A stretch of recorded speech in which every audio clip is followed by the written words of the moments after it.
तर कृषी मंत्री माणिकराव कोकाटेंचं रमी प्रकरण अजूनही शांत झालेलं नाहीये।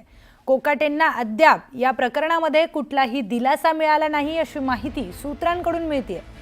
मुख्यमंत्री देवेंद्र फडणवीसांनी केंद्रीय नेतृत्वाशी या संदर्भात चर्चा केली आहे अशी देखील माहिती मिळते।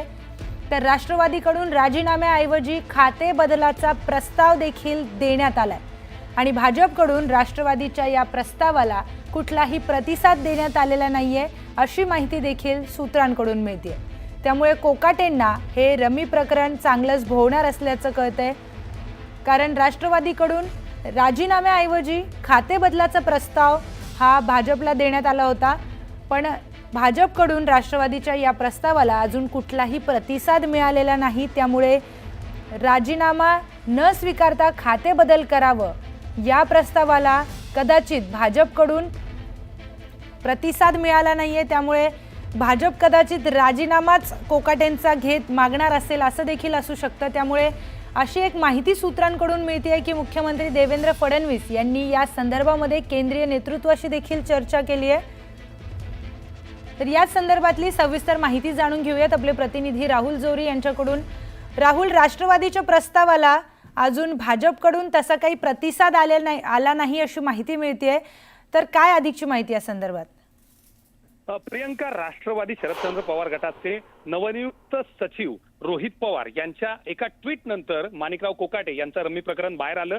एकंदरीत बघितलं तर शरदचंद्र पवार गट विरुद्ध अजित पवार हा संघर्ष आता नवीन नाही आणि यामुळेच रोहित पवार यांना नवीन जबाबदारी मिळाल्यानंतर त्यांच्या एका ट्विट नंतर किंवा आरोपानंतर आपल्याच मंत्र्यावर कारवाई होता कामा नये। रोहित पवार यांचं त्यांच्याच पक्षात किंवा राष्ट्रवादीमध्ये कोणतंही वजन जे आहे ते वाढता कामा नये यासाठी सुनील तटकरे आणि राष्ट्रवादीकडूनच एक सावध भूमिका घेण्याचा प्रयत्न होतोय। एकंदरीत खाते बदलाचा प्रस्ताव जो आहे तो भाजपला दिला गेला आहे।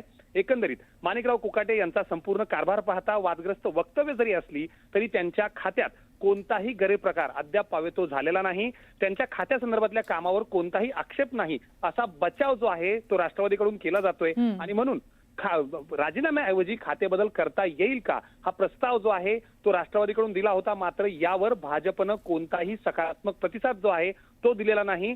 अशाच पद्धतीनं मंत्री वागत राहिले तर आपलं कोणीच काही करू शकत नाही असा चुकीचा संदेश जो आहे तो जाऊ शकतो आणि म्हणून कारवाई कुठे ना कुठे होईल यावर भाजप नेतृत्व आणि राज्यातले मुख्यमंत्री देवेंद्र फडणवीस यांनी देखील तशाच पद्धतीनं संदेश जो आहे तो दिलाय। त्यामुळं फक्त माणिकराव कोकाटेच की एकनाथ शिंदे यांच्या गटातील संजय शिरसाट किंवा संजय राठोड याच सोबत नवच वादात आलेले योगेश कदम यांच्यावर देखील काय कारवाई होते हे देखील पाहणं नक्कीच महत्त्वाचं ठरणार आहे। निश्चितच राहुल, हे काय कारवाई होते कृषी मंत्र्यांवर हे पाहणं अत्यंत महत्त्वाचं आहे। शेतकरी देखील संतापले आहेत त्या व्हिडिओ नंतर, त्यामुळे आता त्यांच्यावर काय कारवाई होते हे पाहणं निश्चित। धन्यवाद राहुल, आपण दिलेल्या सविस्तर माहितीसाठी।